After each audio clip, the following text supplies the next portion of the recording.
And yeah, what we will start to see here is that Jacob, who has been the trickster, who's been deceiving people or deceiving his elder brother in the earlier chapters, is now going to be the punching bag, so to speak. That he is going to be uh, deceived, tricked um, by Laban.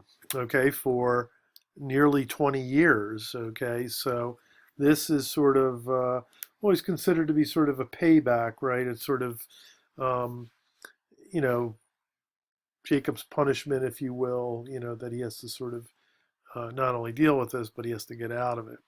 So uh, Jacob wants to marry Rachel, but Laban will trick him. So after working for 7 years, he gets to marry Leah, Rachel's older sister, and he will eventually marry Rachel after another 7 years. And Rachel, like Rebecca and like Sarah, will be barren, right? So she will have difficulty having, a child. And in this chapter, we see Leah being very fruitful. She will bear 4 children within this chapter.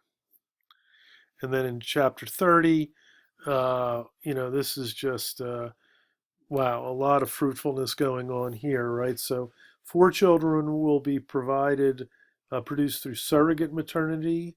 So Rachel will first practice this the way Sarah practiced it, and then Leah will do the same thing.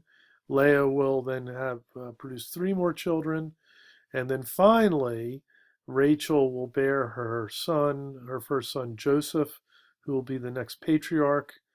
And at that point, that's when Jacob wants to leave, right? So once he gets the kid through his matriarch, his chosen matriarch, he's ready to leave.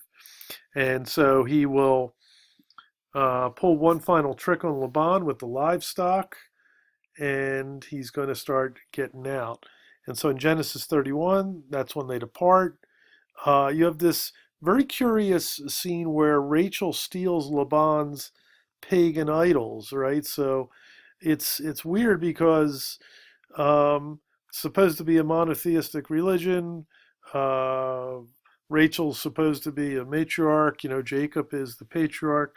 So what's this all about? And again, it's part of the Hebraic tradition to show this sort of messiness that's going on as this new consciousness, this new faith of monotheism is being created. It's not easy to get away from the polytheistic and the pagan to something which is abstract and transcendental.